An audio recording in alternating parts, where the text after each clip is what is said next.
Now we will see about Robert Koch, a famous scientist, German physician, microbiologist.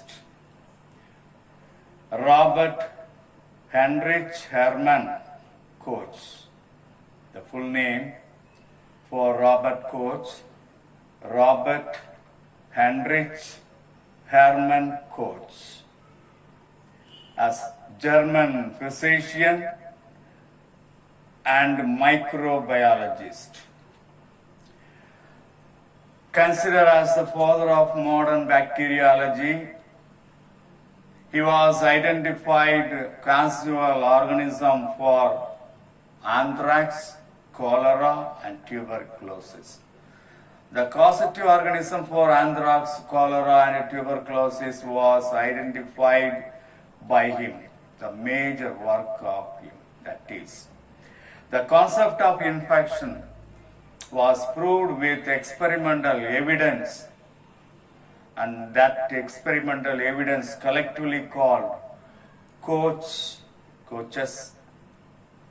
postulates. He was awarded Nobel Prize in Medicine, Physiology in the year 1905. So that is the importance of Robert Koch. Next we will see magnetosome. Magnetosomes are bacteria which contain magnetite.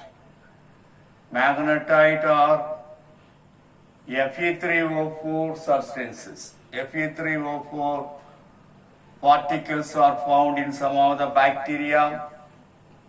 Those bacteria are called magnetosome. For example, Aquaspirillum, Magnetobacterium,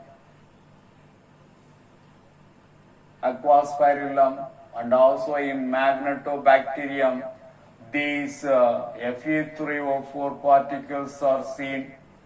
These Fe3O4 particles are collectively called magnetite. These magnetite particles can be seen in some of the bacteria only. As I told you, in the case of Aquaspirillum, Magnetobacterium, etc. What is the role of these magnetite? These magnetite particles help the bacterium to locate nutrient-rich sediments so that it is possible to get the enough nutrient for the bacterium. So that is the main role of magnetite. Right, come to the life process in bacteria. That means the respiration in bacteria. Respiration is of two times already we have studied about the respiration, aerobic respiration, anaerobic type of respiration. Aerobic respiration is a normal type of respiration. All the animals and plants will carry out the normal type of respiration, that we say it is the aerobic type of respiration. In bacteria also, aerobic respiration and anaerobic respirations are found. Aerobic respiration, some of the bacteria will respire oxygen for normal growth and metabolism. Those bacteria are called aerobes or aerobic bacteria. The type of respiration in those bacteria are called aerobic respiration. These bacteria will not grow in the absence of oxygen.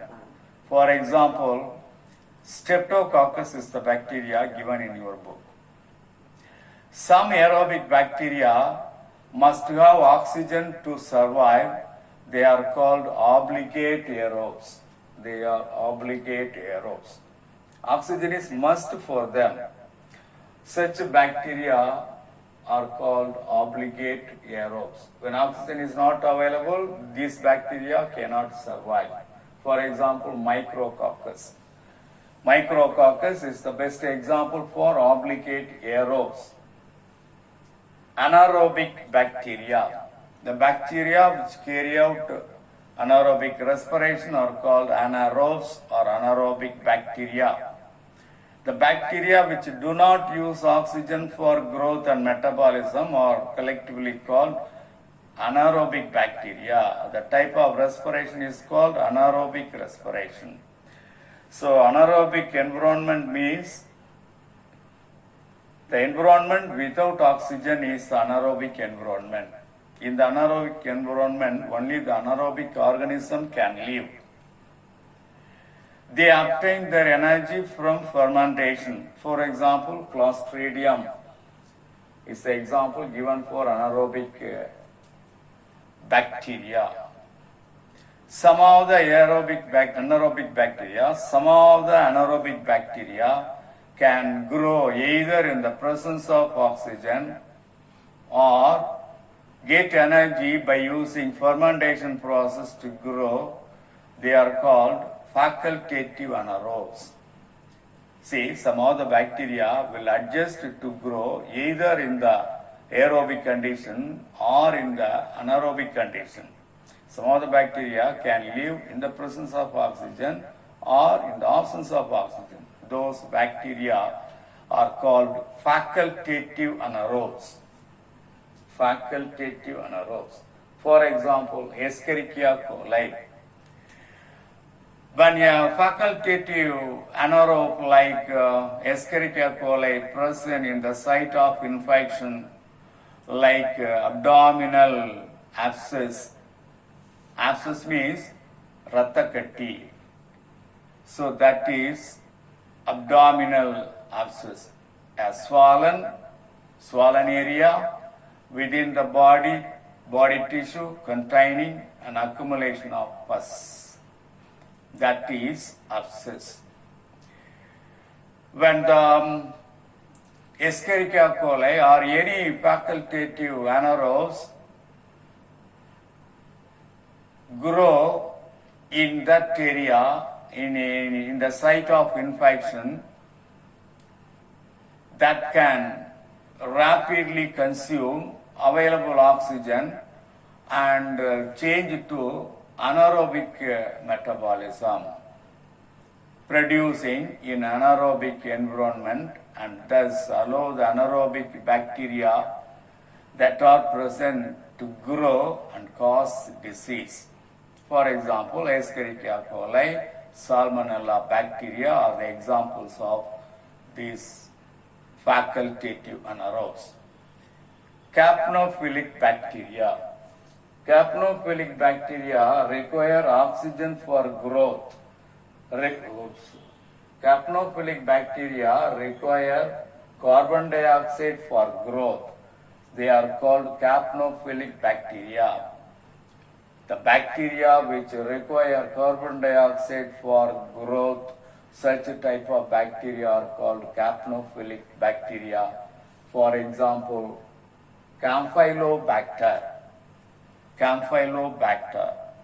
So that is the subject, that is the points we have consulted today about the Robert Koch, the importance of Robert Koch, magnetosomes, respiration in bacteria, types of respiration in bacteria. In each type, there are subtypes given: obligate aerobes, facultative aerobes, capnophilic bacteria, etc. These are all we have consulted. That's all.